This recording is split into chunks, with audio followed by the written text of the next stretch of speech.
Good evening. Welcome to the Black Doctoral Network weekly web series, Conversation Starters. I'm your moderator, Fesse Longe, and I'm thrilled that you could join us for another wonderful episode. Tonight, we'll be talking about diversity and leadership in the workplace. Joining me this evening, we have three expert scholars that are going to share their insight on this topic.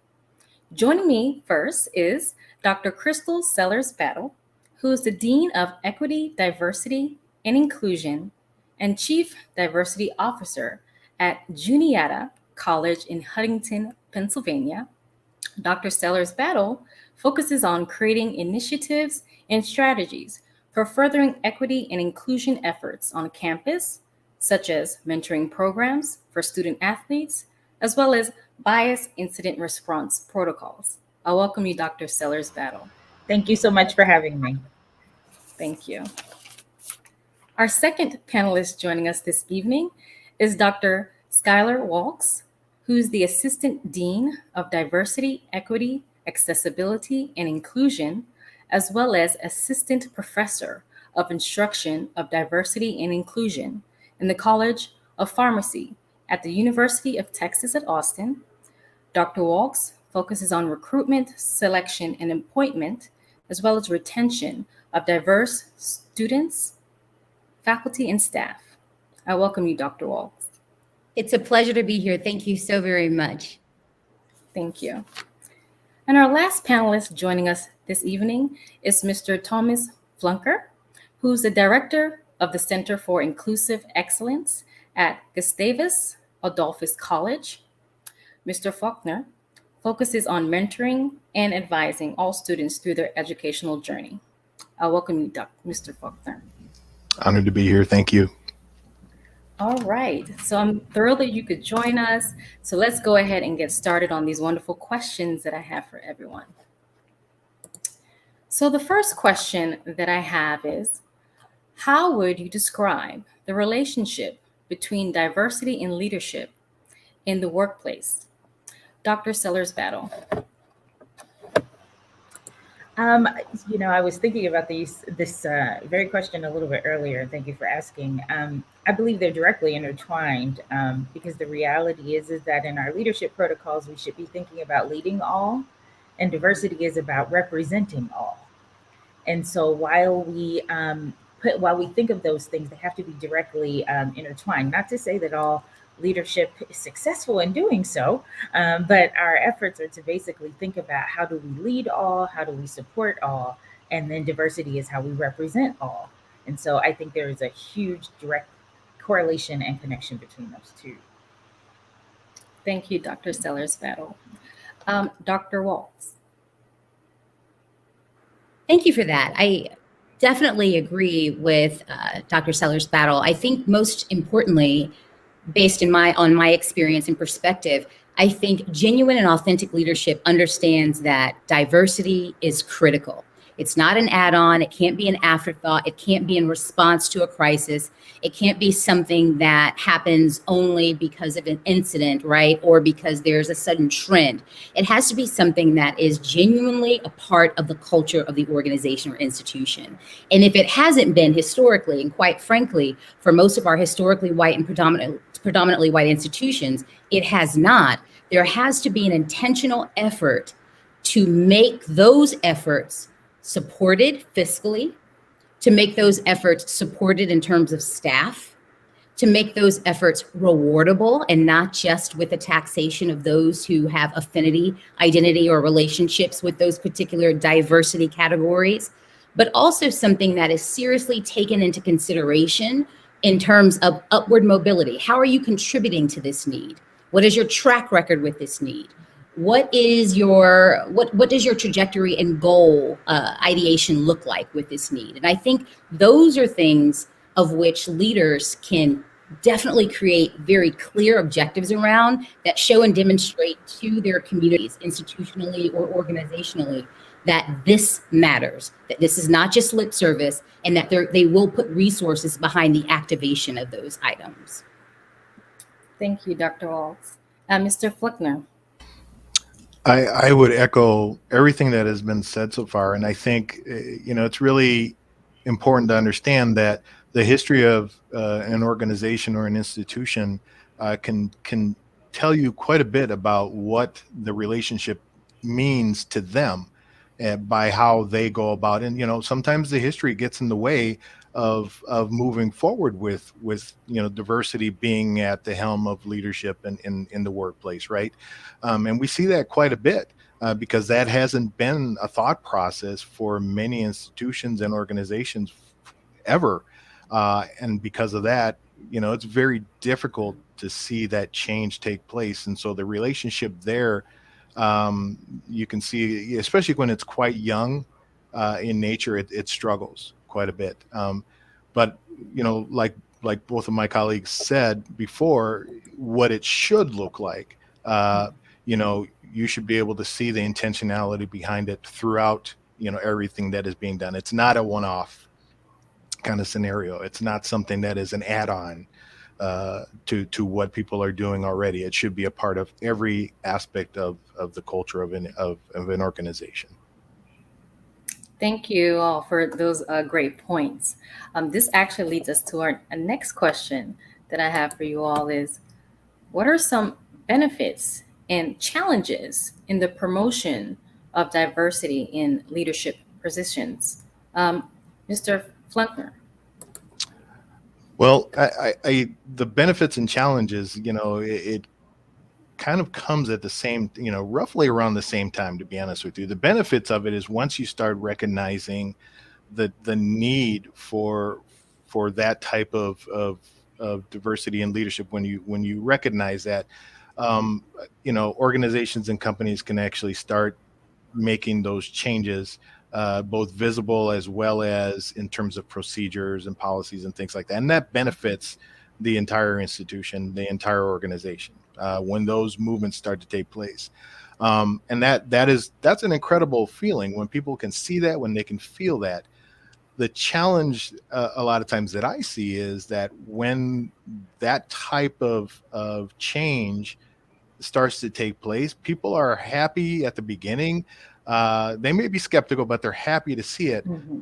But as soon as you get a little comfortable in what those changes starting to look like, or when you see that momentum is slowed down, then you start seeing some of the mindsets change about it, right? It's like, well, see, this didn't work really. It's just it's a fad, or you may see those who really would like to see more change take place actually back off of being involved and being intentional themselves, because they don't really believe that the institution and organizations are truly meaning what they're doing. And that can be really a frustrating thing, because it takes, you've probably heard this a ton lately, where it's a marathon, it's not a sprint, right? Right. No, thank you, Mr. Flunker. What are your thoughts, Dr. Stellas Battle? I have to say, I definitely resonate with the last thing that Mr. Flunker said, because I arrived at this institution probably about 4.5 months ago. And the challenge with coming in as a new diversity officer, usually the institutions are in one of two places. Either they're completely oblivious of what's going on, or they are desperately hemorrhaging.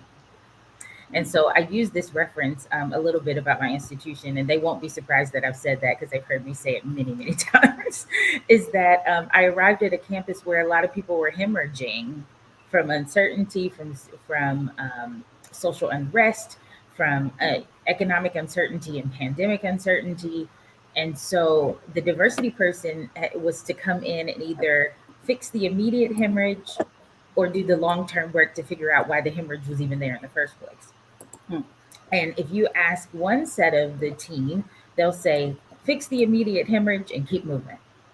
And then you ask another part of the team and they're like, well, let's go back and see what the structure is that exists that either needs to be removed or the structure that is missing that needs to be erected.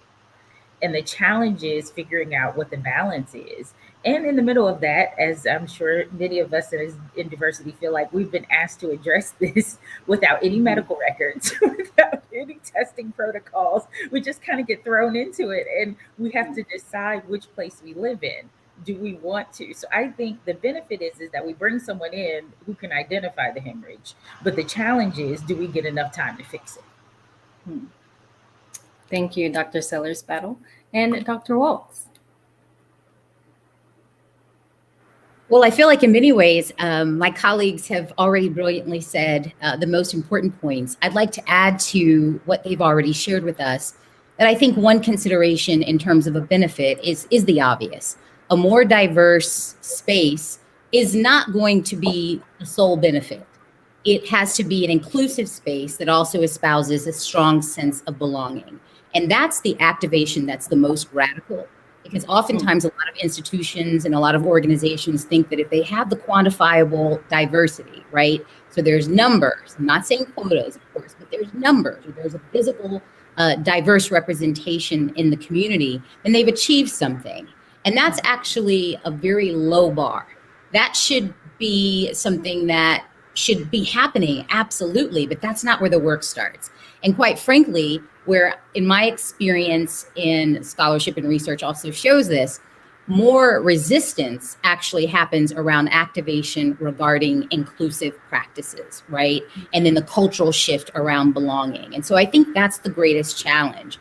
And I also agree with Mr. Funker's point about oftentimes there's a genuine, and I say this sincerely, there's a genuine excitement and enthusiasm when the diversity, equity, accessibility, and I'm always going to add accessibility because it continues to be left out of the DEI conversation. So I always refer to my work as DEAI or DEAAI, and the A's are for accessibility and anti-racism, right? Because we have to address racism as an institutional ill, as a systemic and structural ill as well, within the auspices of diversity, equity, and inclusion work.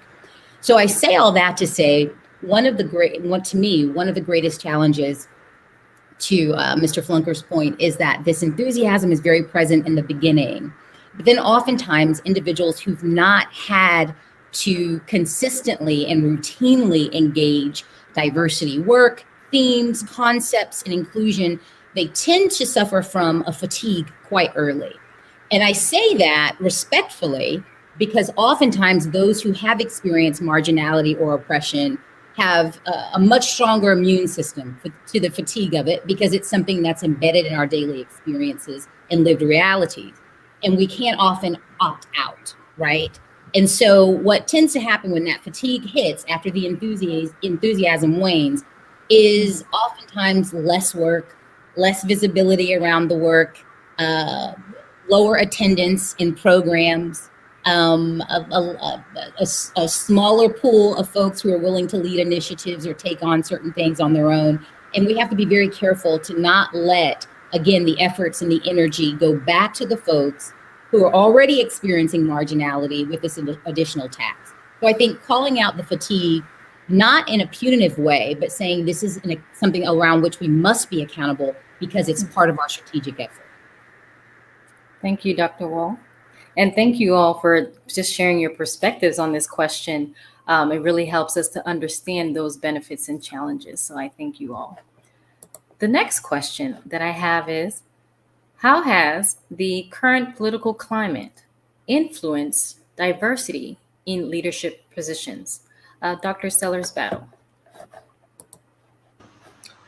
I would have to say it's impacted it in one of two ways. I think in it feels like in my sphere, either it's further how do we want to put it, puts a microscope on it in some ways, in the way that Dr. Walks was mentioning in regards to the fatigue, because now all of a sudden the political climate has made everything, to some people, the people who are less, usually not our marginalized brothers and sisters, usually it is for those who don't live in that marginalized space, have either done one of two things: allow the political climate to make them feel like they are now all of a sudden marginalized, or they are using it as an opportunity to create an us against them divide amongst us.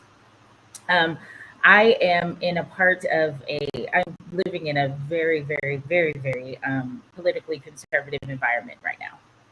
And for our students, especially our marginalized students, they are feeling very much in a fishbowl, feeling like they're very visible, very isolated, feeling very not wrapped or embraced in the way that they really want to be, because of fear of response. And I can completely understand it moving into this particular area. And so what we're finding is that the political climate is either saying, I'm not sure about you. I'm not sure if you have value. I'm not sure if you really bring anything to the table. Or it is, you know what, because I believe a certain way, I'm going to be a sister in the struggle with you when you really don't have anything to be in a sister in the struggle about. I was talking to some students earlier today about this desire that sometimes non-marginalized groups have this fetish with becoming marginalized, and I do not understand it. That has been a baffling moment. And I think this political climate has now created this space where people now all of a sudden are like, I am marginalized because I feel this way. And so it's become that. And then the second thing is that now, because we don't agree with each other, we create mobs and we basically march to the Capitol. So it has now become a place where there's so much tension amongst those that don't agree with each other. So now that we are taking this mob mentality and we are going and we are storming the Capitol and making our presence known. And I think a little bit has to do with that marginalization fetish, for lack of a better phrase for that. And so it becomes really, really challenging to kind of walk that very delicate line between what is happening because of our political climate. So. No, thank you, Dr. Sellers Battle. And Dr. Walks, what are your thoughts? I'm sorry, I was in Dr. Sellers Battle's amen corner. That was so brilliantly said. I think there's a tension, quite frankly, to Dr. Sellers Battle's point around a need to feel proximate to oppression, even if it's imagined, and also a desire to feel visible and also to feel a sense of autonomy with power. And I think that's the tension point in a lot of spaces and around this work. I also think it matters quite a bit where you land, right? Depending on the political climate and the space that you're in, the environment you're in, the actual state politics. For example, if you are a public institution, those are, again, points of tension. These are things I think that have to be considered very strategically.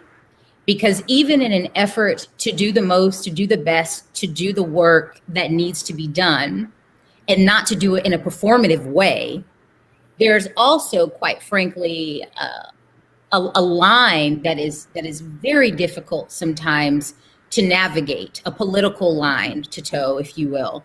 Because if you do too much too soon, you get labeled as a radical.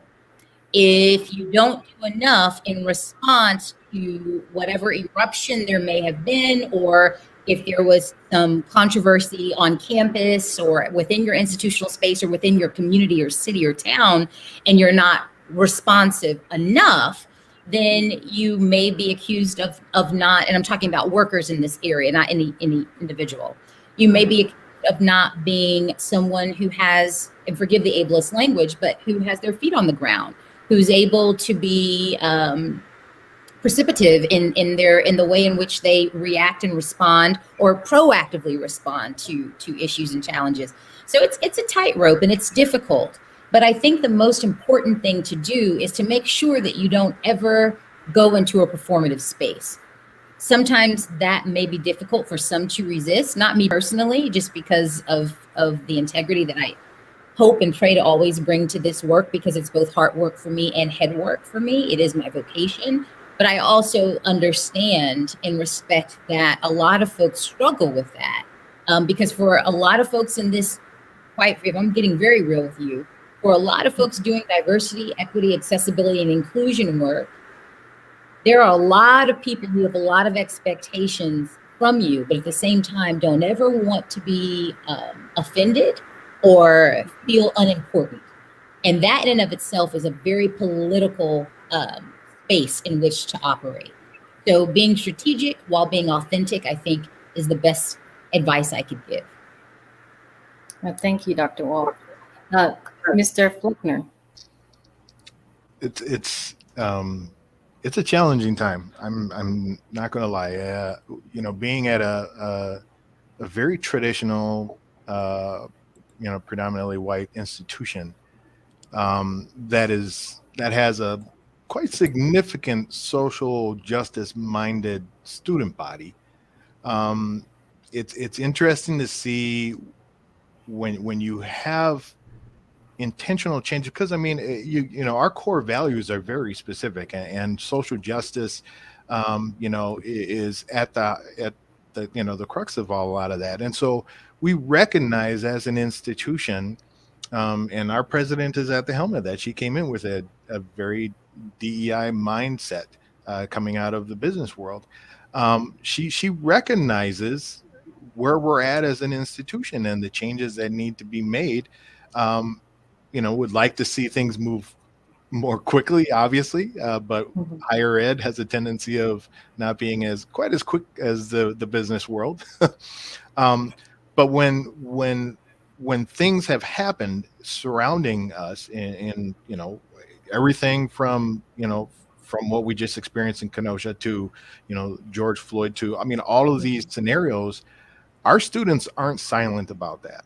Yeah, they don't care that this is a traditional PWI. They demand change, and they demand it now. And my colleagues probably have seen a lot of this take place too. Um, and our campus responds quickly to that. um, you know, and so the response that you get at our campus is changes that needed to be taking place earlier, but now they've gotten to that point where we can't hold this off any longer. So then the changes take place. The center that I'm in used to be in the building next door, and we've been in this new space as of the end of right at the beginning of February this year. We moved over here. This space is over 4 times the size of where we were before. The entire facility got remodeled, to the specifications that I asked for. Right. Um, that kind of stuff happened quickly on campus. We have a brand new inaugural vice president of equity and inclusion. Never had that before. That's new. New counseling staff in the counseling center that are BIPOC. All those things happened. But also considering the fact that we have a pretty strong traditional alumni backing on this campus. When these things started to take place, oh, and I will add one other thing: our campus sits right on indigenous land, right? And so we have an arboretum that's been a part of this campus since we moved here, and it was named after somebody who had conflicting messages when it came to not only BIPOC individuals, but also in terms of the connection that we have with indigenous populations in this area, right? So the name change did just recently happen, and now it's just called the Gustavus Arboretum in the meantime. When those types of things took place, the reality is, because of the backing that we have of people who don't understand this, we heard it. We heard from alumni who basically were saying that they were going to pull their funding, and things of that nature. We have also awakened and what I call the true or the hidden personalities that a lot of the individuals that are both on our campus or are family members of people in our campus, who were quite upset that we were just falling to all of these fads of changes that need to take place. So we're right in the middle of making all these changes that really should be happening to make our campus much more diverse, much more inclusive, and we have people who don't fully understand it or are resisting it because they don't like the idea of that type of change. And that that just tells you what they've thought deep down inside about all this, probably since the beginning, if not before. No, thank you for that feedback. But what I'm hearing is that the political climate does have an immense effect on diversity, inclusion, accessibility, practices that are definitely happening. So I thank you all for your insight. The next question that I have is, do you believe that organizational culture can influence the effectiveness of diversity practices? Dr. Walks. Well, I think that's true. I also think the inverse is true. I think diversity practices, when they are effectively implemented, can also influence and shift organizational culture. I prefer saying it that way, largely because any place that we enter, whether it's our home, whether it's our community, whether it's our institution, place of work, our familial network, there's already an existing culture. And I believe that those cultures don't have to be static, but they can be stagnant. And so I think bringing in diversity practices has to be done with care. Bringing in diversity practices has to be done with intention. And bringing in diversity practices, and again, I'm going back to what I said previously, cannot be performative. Because it is on trend right now, because it is something around which the United States seem to have experienced a collective awakening, which some people call a reckoning. Many of us were in tune with this long before May 25th of 2020. There is a different kind of energy. There's a surge and a desire to activate. And some of that is very tangible. It's seen in the way that structures are desiring shifts. It's seen in the hiring of positions. It's seen in the way that strategic plans are being reshaped. It's seen in the way that mission statements are being redone. It's seen in the removal of certain names from certain buildings. But in other ways, it may be a little less tangible. And quite frankly, it could be criticized as being performative. It may just be that one letter of support that went out on June 1st after the fervor of the nation was witnessed. It may have been a speech. So I think all of these things are critical considerations around first assessing what is the authentic culture of which you are a part. Some of us believe we are existing in one culture because we're insiders, and then outsiders may have a completely different perspective.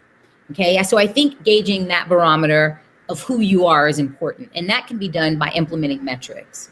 I think the second thing is to think about, what does effective diversity practices mean to you? What does that mean to you? What does that look like? Because it may mean something at the institutional level versus among our students, among our staff, among our faculty, and depending on where you are, what type of institution or corporation or organization you are or are part of, you also have to ask yourself, who holds the greatest influence and the most power? Because there may be a groundswell, quite frankly, but if there are stakeholders who are not willing to shift the culture, regardless of what is the outcry for a change in practices, that's going to be difficult. And so I think the two can work in tandem. I don't think, certainly there's a correlation, but I don't think one is strictly related to being the effect and one being the cause. I think these two things can be very fluid. Thank you, Dr. Walks. And just reaching out to our audience members, I hope you're enjoying this wonderful conversation that we are having this evening. Please feel free to comment, share. Our panelists here are ready and available to answer any of the questions that you may have throughout this conversation. What are your thoughts, Dr. Stellas-Battle? I thank you, Dr. Walks, for the way that you flipped that for me. I was kind of thinking it in the first manner, because I can say that organizational culture will definitely impact the effectiveness of diversity practices if there isn't 100% buy-in. And even it may not necessarily need to be 100% buy-in, but I think it's going to need to be at least a good 80 to 90% buy-in in order to move the needle. And so what I've found most recently is that sometimes the culture feels that they have awakened, or they're woke enough that they don't really need to move.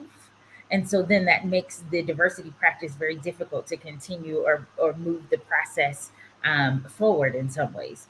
And so my piece of it has been that how do we connect with those that feel like they have arrived, or are in the place that they feel, oh, we are awakened, we know it all, we are ready.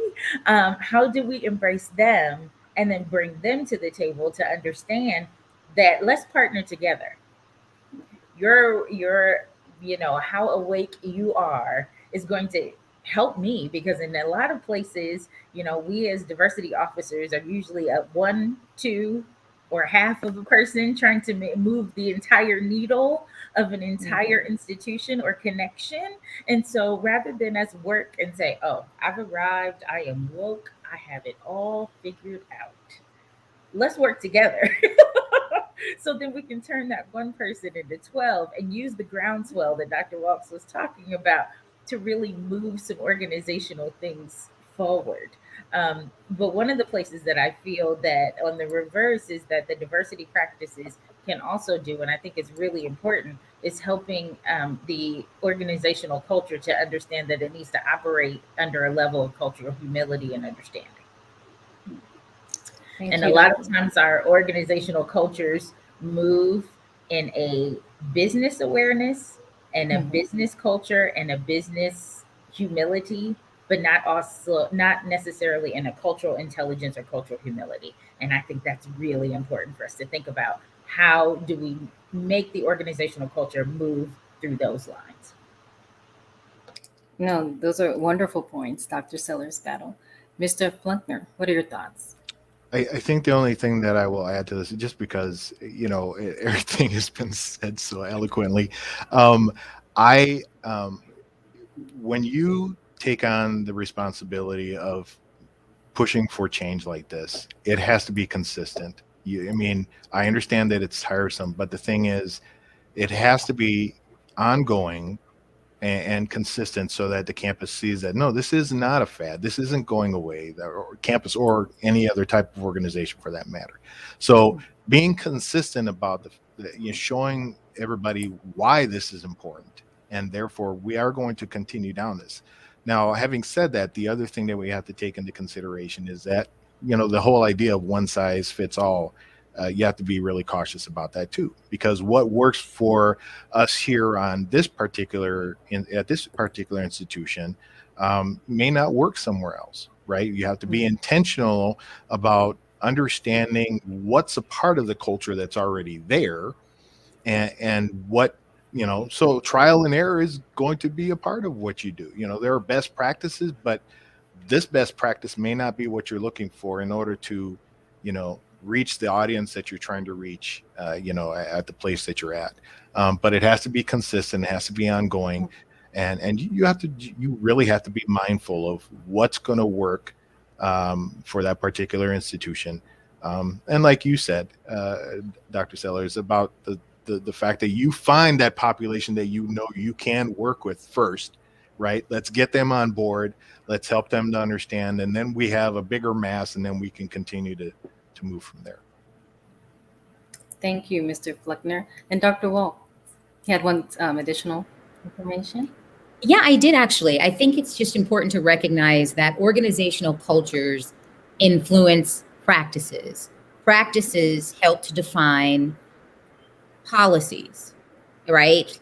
And processes. And I think this is really important for us to remember, because oftentimes we think of culture as the warm and fuzzy, but it actually has the power to create something that is systemic. It actually has the power to impact processes that then become policies. So I just think we need to also recognize how much power organizational culture holds, even if it feels intangible.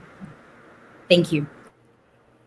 Thank you. I mean, I'm learning so much from this conversation, and I hope the audience is too. This is so rich of information, and really, I appreciate you all for breaking it down the way you all are, because a lot of people don't really understand that relationship between the organization and where the practices and diversity does come from. So I thank you all for doing that. The next question that I have is, how would you describe the relationship between diversity and inclusion as it relates to employee retention. Dr. Sellers Battle. I was wondering if you were going to get me first on this one, because this I could write a novel on this one, but I'll try to keep it as short as possible. So prior to becoming a dean of EDI, I was a faculty member for 12 years and chair of a department at another liberal arts private institution. And and my DEI work became almost in some ways other duties as assigned, right? And so I have been passionate about this work for a long time, but it felt like the additional teaching load in essence. So I'm doing a full teaching load, but then also adding the diversity, equity, and inclusion component to it. And so then it gets exhausting. Because of the desire to want to carry, or the institution may be in some ways asking you to carry the weight of the entire DEI efforts, or being, as I mentioned earlier, one of the people to help move the culture or help move the organizational piece. And so those other duties is assigned for those that may be a part of marginalized groups, but don't necessarily have as much of the passion. Then what we find is that people get exhausted very quickly, and those additional responsibilities, those additional expectations above and beyond what they were brought to the institution to do, sometimes it causes us to lose our passion about what it is we really came to the institution to do. I came to the institution, my background is in music. I came to the institution to be a classical voice teacher.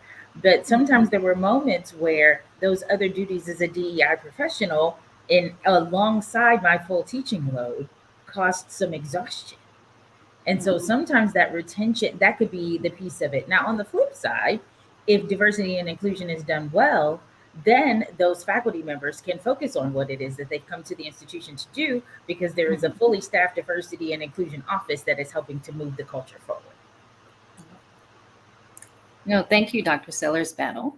And as I said, this conversation is amazing, and we do have some feedback or question coming from one of our audience members, from Ms. Sarah Jean Lay, who wants to know, for corporations that technically have diversity programs and practices, how can we address limited or absent diverse hiring in pockets of our community that lack diversity? I'm going to select one of the panelists to answer this question. Dr. Walks. Thank you. Thank you for that question, Sarah. I think first and foremost, limited pools can never be an excuse. And quite frankly, lots of institutions, organizations, and corporations have leaned on that for a very long time. Because the reason why I say it cannot be an excuse is actually twofold. One, because it diminishes the fact that the talent exists. Two, it also says that you're okay with not doing the additional work to seek and identify that talent. So I think the first thing that needs to happen, regardless of what your community looks like in terms of diversity, is that you do very intentional outreach for recruitment. And you don't just stop there, because I can't tell you how often that happens, where it's like, whoo, we have X amount of candidates who identify with Y historically underrepresented or marginalized identity. Our work here is done. No, it's not, because the other piece is retention. So you may be able to attract some talent, but you also have to remember that with that diverse talent, they are often being wooed by other places and spaces. So what tends to happen, and I'll be very frank in my response here, what tends to happen is that organizations and institutions that have historically relied on their reputation and that hold, if we build it, they will come because we are who we are mentality, doesn't tend to work for historically underrepresented groups and groups who have experienced marginality. That's not enough. Folks want to know that when they go there, is it culturally safe? Okay, this is even different than being culturally responsive. You can be culturally responsive all you want, but if I go there and I don't feel culturally safe, I don't want to stay there. The second thing, consider the family. If the person has a family, Are their children going to be the only child of that particular identity in that classroom?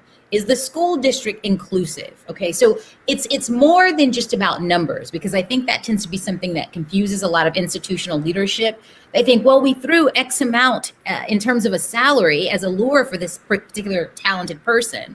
Why aren't they coming? Well, what more did you do? Did you introduce them to affinity spaces within your organization or institution or corporation? Did you talk to them about experiences or introduce them to other folks who could talk to them about experiences as someone representative of that particular identity? Because you have to be honest of what you cannot talk about. I think that's where we have to be a little bit more authentic sometimes in our recruitment work, and saying, you know what, I can't engage you authentically in that way, but I would love to connect you with X or Y person who can do it more authentically for you and share their lived experience. Knowing that I'm not assuming that you're monolithic, but I don't want to disrespect you by telling you what my experience is and I can't relate to who you are. So I think those are the things that we have to do, and go to the affinity groups like the Black Doctoral Network. If you're looking for PhDs, MDs, DDSs, PharmDs, the D's keep going with the Black Doctoral Network and the like, not only BDN, but and the like, and ask them about their talent, because the talent is there, but do the work to identify it and recruit it with authentic measures and methods. Thank you. No, thank you, Dr. Walks, for a fabulous response to that question. Would you like to answer our employee retention question? Were you asking me, Fessy? Yes. Oh, Dr. okay. I will humbly punt to my colleagues. Okay, Mr. Faulkner.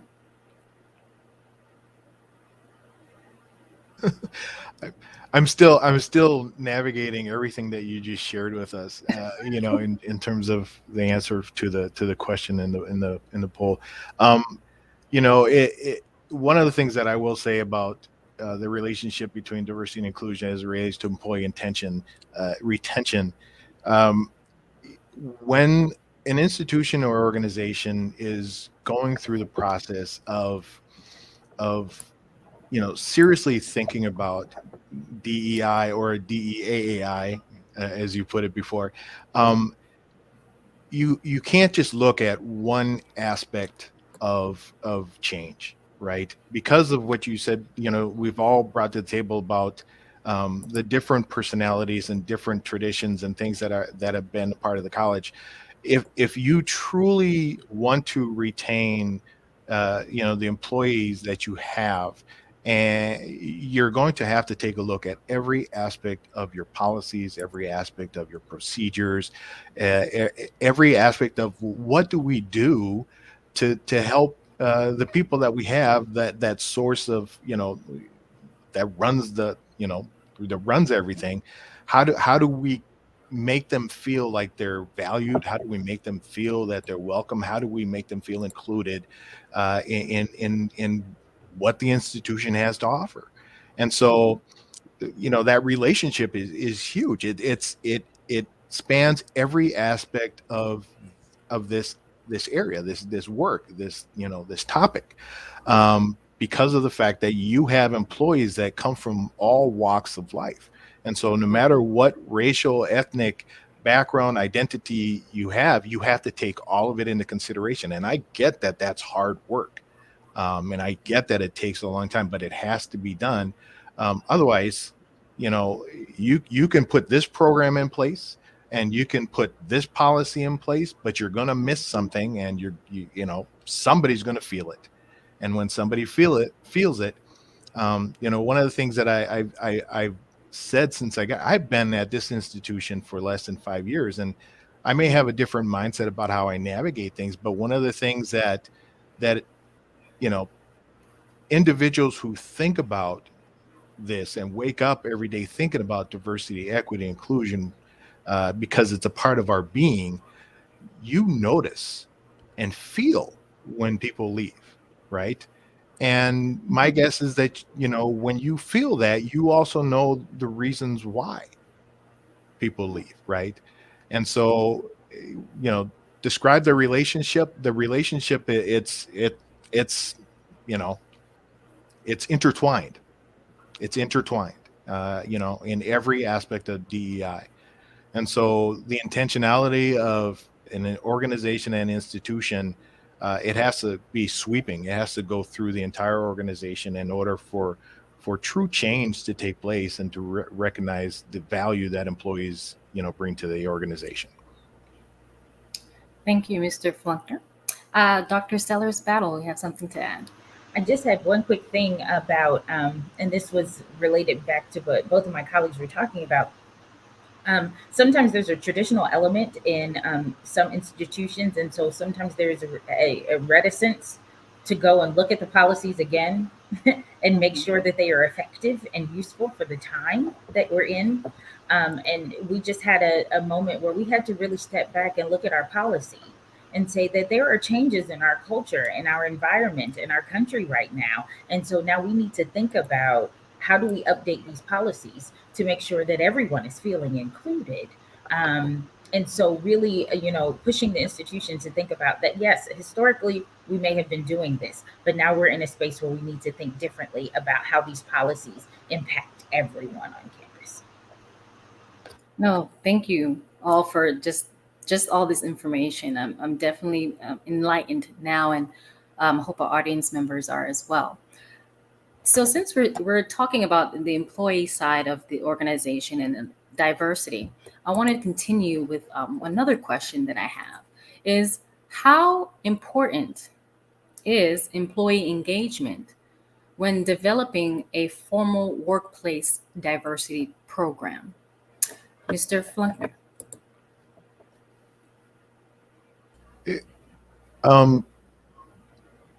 I was thinking about this earlier, and thank you for sending these to us in advance. Give me a little chance to really, not only reflect on this, but I believe that employee engagement, and people have to understand what that means, though. I mean, engagement means that the employees are connected to the organization in a live way, right? It's one of those things where we talk a lot of times about, pieces of an institution or an organization being siloed, right? Or not being transparent enough, right? And things of that nature. And so the employee in an organization, if they're not engaged with what's going on in the institution, they're definitely not going to be engaged with diversity, equity, and inclusion, right? Even if that's something that means something to them, you can't separate the two. You can't. So when we talk about the connection between diversity or not diversity program, employee engagement, and then the diversity program itself, finding ways to utilize the strengths and talents that employees bring to the table is a crucial component of it, right? Finding ways to get rid of that feeling of loneliness, that feeling of not being valued, all of those things that's a part of this. So to me, that relationship is crucial for any type of diversity program, any type of diversity work to take place within the institution, because the change that actually comes from those individuals, right? And from the people who understand that those individuals are what makes the institution what it is. There was another point that I had, but I got lost in a lot of the stuff before. So if it comes back to me, I'll make sure I bring it up.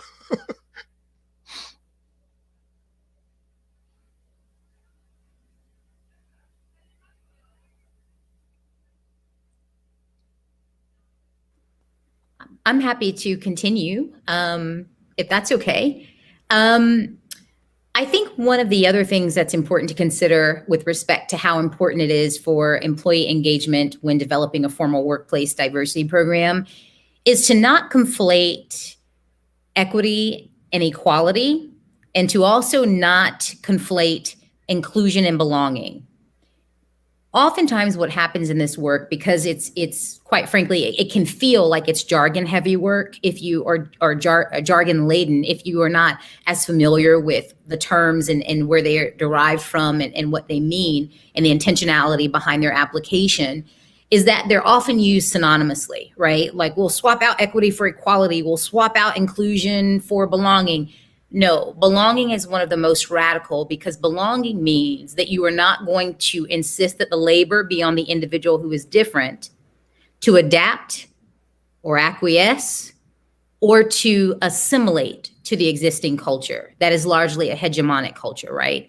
That's why it's radical, because that has historically been the track record for most institutional and even communal spaces. The person who's different must assimilate or adapt. And oftentimes it's done quietly. And oftentimes it's done without even being asked to do it because of the internalized oppression that most individuals who experience marginality already have. We're already grappling with that. So rather than, you hear things like, I don't want to make waves, so I'll just do X.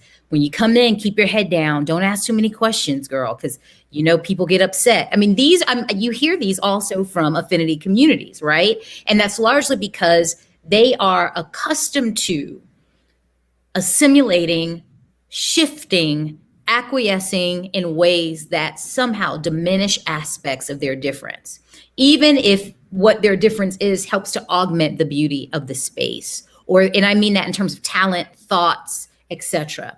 And so when we're talking about engagement, employee engagement, I think we have to be very clear about the terminology. What do you mean? What are you talking about? And secondly, and use it intentionally, right? And then the second thing is, please give people credit for what they ideate and conceptualize. I cannot say that enough, because what often happens is a lot of the ideation comes from the folks who are experiencing various forms of oppression or various forms of marginality. And so they've already been thinking, I would be willing to bet money on this. They've already been thinking about potential solutions for years. And then when they have the opportunity and the support and the platform to present, what I also have seen, and I've heard this from others as their experience, someone comes in, co-ops it, and gets the credit for it. And that's not okay. And if you are truly aspiring to be an ally in this work, you have to be willing to say, what's happened, what I'm going to do is ensure that the person, regardless of their title, regardless of the capital they have in this space, are going to be acknowledged for their ideation or contributions to the creation of this program. Thank you, Dr. Walks. Dr. Sellers-Battle. I agree with everything my colleagues have said. And another piece of this, especially in the higher ed environment, what's really important is to also make sure that the employee engagement is for those who most desperately need it. What we find is that we create these workforce diversity programs, and the people who are connected to it tend to engage. Those that are not connected tend to revert back. And what we have to do is that the leadership has to be bold and has to say, okay, we're going to require this for people. You need to be actively engaged in this work. You really have to think about it. And then also put some parameters in place for those that are not willing to engage in it. Because that has been a big piece of it, is that we, especially in the higher ed environment, we are continuing to promote and to give special practices to professionals that may be based on their educational ability, their research, all the things that they have done, but we haven't really always calculated who they are as a person. Then once we've had them for a while, then usually who they are as a person becomes a challenge, and we haven't addressed that ahead of time. And so we really have to think about, how do we become radical in our leadership to make sure that the people who most desperately need to be introduced to the idea of cultural intelligence, humility, workplace diversity, treating people with respect and love and support, that's where we have to be radical and say, we're going to require this of you. You can try to opt out if you want to, but the reality is that we are going to say, you need this, we all need it. We're going to come to a mutual collection together, and we are going to do this work. sorry, that was the Pentecostal preacher dad in me. I got on my soapbox for a minute, and I realized I need to bring my blood pressure down a little bit. So, if I may, because you answered the question that I actually wanted to ask Dr. Sellers, I would like to hear Dr. Walks, comment about that same thing. When it comes to the programs that we offer, obviously our campus is steered clear from the word trainings and things like that, right? You've all heard of that. But I also, I struggle with this idea of, we have this mandatory component that, like Title IX, we have that's a mandatory thing that you have to do, as an employee every year, right? And there may be other things that have to do with technology that are mandatory. When it comes to the campus and the organizational movement on diversity, equity, inclusion, anti-racism, all of those things, what is your stance on, the option or the mandatory component of it, or somewhere in between? So I'll try to be brief. Brevity is not my strong point, but I'm going to try to exercise it now. Two things. DEAI work is not yet held in the same regard as compliance models. Okay, so the examples that you used, ADA, Title IX, EEOC, those are all actionable items around litigious interventions. When folks violate those terms, those policies, those laws, there is recourse. There's an action, legal recourse. So it then moves into compliance. It's no longer just about culture. It's shifted into compliance, right? The DEAI is not yet at that point beyond the very basic kind of equality frameworks that we operate around. And that's why I say that's the lowest bar. So let's not conflate equity and belonging and inclusion with equality. That means you're just doing what the law says you have to do. Let's not celebrate enthusiastically to do that. That should be done anyway. The second thing I'll say with respect to your question, Dr. Flunker, is that I also believe there's a way to do that based on accountability. So you have language, you have mandates which say that this is something you must do. Then you have measures and metrics attached to accountability. So in my college, in my institution, I helped develop for our FAR, which is our faculty annual review, a DEAI component. In academia, we know that the trifecta of things that determine your success are research and scholarship, teaching, and service. Well, what we did, as a consequence of my pushing this for the past year and a half, 2 years, is we have implemented DEAI across all three of those. So it still doesn't, I'm still holding fast to my philosophy. It's not going to be an add-on. It's not, and here's the supplement. What DEAI work have you done? No. How are you integrating DEAI into your scholarship and research? How are you integrating it into your service? And how are you integrating it into your teaching? And that challenges folks to get creative and to, quite frankly, become students if they're not familiar with these themes and concepts, which is necessary, because in order for us to be able to teach 21st century learners, we can no longer be behind the curve. They've already outpaced us in that regard, and they're expecting us to show up ready to engage and be able to meet them where they are with respect to the discourse that is already being used in the world and networks. Thank you for sharing that. I appreciate it. Thank you, Dr. Walks, and just thank all your panelists. This is some powerful, informative information that you all have shared with us this evening. We have a lot of, as you can see, our audience members are very much so engaged in this conversation. And I just want to say a huge thank you to each one of you all for taking time out this evening to really provide some education to our audience and really break down what diversity and leadership looks like in the workplace setting, as well as in the organization or any type of institution. So I thank you all tremendously for being able to do that this evening. Before we go, I do have one additional question to ask you because we have concluded tonight's segment. My question is, how has the Black Doctoral Network impacted you professionally or personally? since you have been with us. Dr. Walks. I love BDN. I'll be very honest with you. It's very rare that there is a space that offers you affinity support that feels like it's an organic community and that also allows you the creative and academic license to connect with others who not only have a certain kind of like-mindedness in terms of what you feel is important, but who are also brilliant. They're brilliant researchers, they're brilliant educators, they're innovative, they're curious. We have very talented graduate students. So this network for me is one that has been invaluable. And it also introduces you to a very diverse group of folks, right? So you learn every time you get together, you learn, but you also have a beautiful opportunity to fellowship. So it's not only about networking, which is important, it's also about the beauty of community building. And I love that. So personally and professionally, it has done nothing but inspire and uplift me. It fills my cup. Thank you, Dr. Walks. And we really appreciate you being part of the BDN network. And we hope that you continue to stay with us and provide your insight and your scholarship. Dr. Stellas Battle.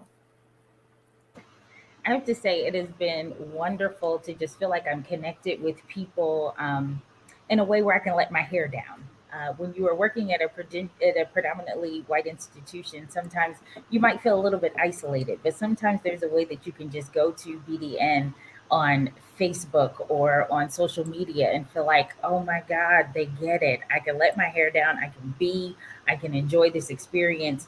I can realize that there are other brothers and sisters in the struggle, and really feel supported and understand that there are people who are really getting it. And the amount of resources and support that I have found and been able to connect with people and hearing what people are doing, and the webcasts and all of the podcasts have been really, really helpful in me thinking about how I frame my work. It's wonderful. But it's also just great to just see Black excellence. I love it. I love it. I love it. I crave it. It's been fantastic. Thank you, Dr. Stellas Battle. And Mr. Faulkner. I will tell you, I have not been tied into this network for more than just last 2 years, to be honest with you. And once I got connected with this network, my eyes were open in many different ways. I've had opportunities to do networking of different kinds with different groups, but being a part of this group has strengthened me, as tonight's conversation did, to be surrounded with not only like-minded, but also with high a high level thinking about the work that we do and the journey that we have to endure and go through, and to have that affirmation that while my story is different and my journey is different, and my goals may be different, our collective search for knowledge, change, growth, and the opportunities that we have to share what we can bring to the table and what we have to offer is there through this network. And for me to be able to not only connect live like this with colleagues and others in that way, to be able to go into the network and be able to, like was already brought up, the podcasts and the webcasts, and to be able to just, fill my cup, even on the spot, even if I'm not connecting with somebody live, has been increasingly, valuable to me. And so I'm thankful for this opportunity tonight, and I'm thankful for being a part of this network. Thank you, Mr. Faulkner. So this concludes our evening of a wonderful conversation on diversity and leadership in the workplace. Again, I would like to thank our panelists for taking time out this evening. This has been a fabulous conversation. Our audience members have thoroughly enjoyed it, and we appreciate you all being part of the BDN network. And we hope to have you guys definitely be a part of another conversation that we have. But before we go, please share some contact information with the audience in case they would like to further connect with you. Dr. Stellas Battle. I can be connected at my email address, which is battlec, at juniata, juniata.edu, or at the website for the consulting firm I share with the dear friend, Dr. Lisa Beckley Roberts, www.diemaconsulting.com, who does, we as a group do equity, diversity, and inclusion consulting work for schools of music. And so, if you're interested in learning more about that, those are places where you can find me. Thank you so much for having me. This has been an incredible experience. Thank you. And Mr. Faulkner. I will share with you that I don't know how they can get that across to. My email address is my first name, and then my last name is Flunker, just the way it sounds. When I was a principal, when students would enroll, they would freak out because they saw my last name and they didn't know if they wanted to go to school there. So, but tflunker@gustavus.edu is how you can get a hold of me. Thank you for the opportunity, everybody. Thank you, Mr. Faulkner. And Dr. Walks. I love that. Shout out to K-12 educators. That's where it all starts. I bet that made for some interesting introductions. So I have LinkedIn and I have my email. Though I will let you know, I am being very disciplined this year. I am taking a real respite from technology this break. I can not only encourage my community, my students, staff, and faculty to do this, I need to also activate around what I encourage others to do. And I'm being disciplined for the first time in a very long time to do that. So please do email me, reach out to me on LinkedIn, but know that I may not get back to you until the new year. Thank you, Dr. Walks. And again, thank you all for joining us this evening on Conversation Starters. If you have enjoyed Conversation Starters and would like to keep up to date with the latest BDN developments, please be sure to check us out on blackphdnetwork.org and become a member, or follow us on Facebook at Black Doctoral Network. Please be sure to share this live session with your friends, families, colleagues, and professional networks. I am your moderator, Fesse Longe, and we look forward to seeing you next time. Have a good evening.